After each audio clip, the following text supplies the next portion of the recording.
Well now, not a bad way to let you know the type of world you're walking into as a viewer. Beheading requires an extremely high level of skill. The neck is not easily severed.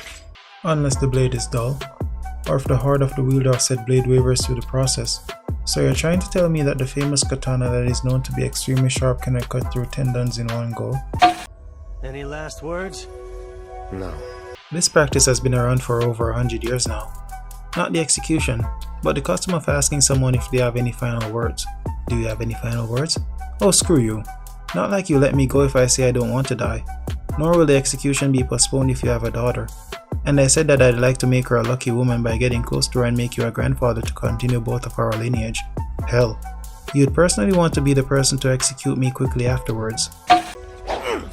Removing the head in a single blow is nearly impossible. Most often it requires a number of strikes. In other words, it requires 9 or more strikes.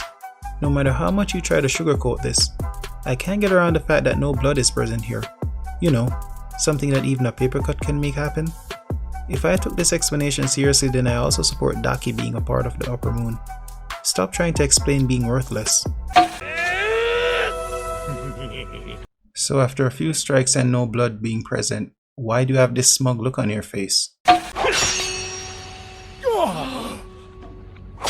The blade went in a backwards motion, so why did it end up in front of them? Also, positioning yourself in the way the executioner does would likely have seen the blade fly after his face and broken off due to the strength he was putting in to cut. Also, if you're striking something that can result in a katana being broken, then you would think that at least a dent would be in the blade. Since you're from Iwagakure, breaking a sword with your flesh is a simple task. Exactly. And that guy was so shitty with a sword. So I stand correct that being worthless played a part. And that guy was so shitty with a sword, I didn't even need ninjutsu. You can use ninjutsu? No, because he didn't just say that, he didn't even need it, which implies that he has it to use if necessary. Dumb question much? Burning at the stake is traditionally the punishment for arson. Ultimately, the target dies either by suffocation or by poisoning from the smoke. What happened to organ failures? If the heat is high enough for even bones to break, then what chance does soft organs have? In some cases, the person is killed beforehand as an act of mercy. If you already tried beheading the guy and it didn't work, what made you think poking him with a stick would do the job?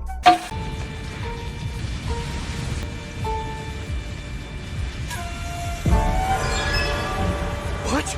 I want to ask a serious question. Comment down below. At what point would you start running after seeing all this? What? But how? The flames are so high! Not what I would be asking after seeing all this. Flames are so high! Instead of being pissed, I would be running after seeing all this. Believe me, despite what it looks like, this isn't on purpose. Somehow a piece of clothing survived that fire. Dreams? None. Shinobi don't have some grand purpose. They just kill as they're told. If only the shinobis in Naruto were partly like this instead of talking through each and every fight. How did I get captured? I tried to leave the village, but my cohorts betrayed me and I got caught while I was out on a job. I assume the chief put them up to it. I assume that this is the same chief that took the lives of his parents. So question, how do you know it was the chief who took their lives? You were a baby when it happened, so it's either you heard it from rumors around the village or the chief himself told you. The fact that he took your parents away from you but still allowed you to become a killing machine screams a high level of stupidity to me. I suspect that anime will do its thing to say the chief is powerful, but it's still a high level of stupidity that can bite later on. See how I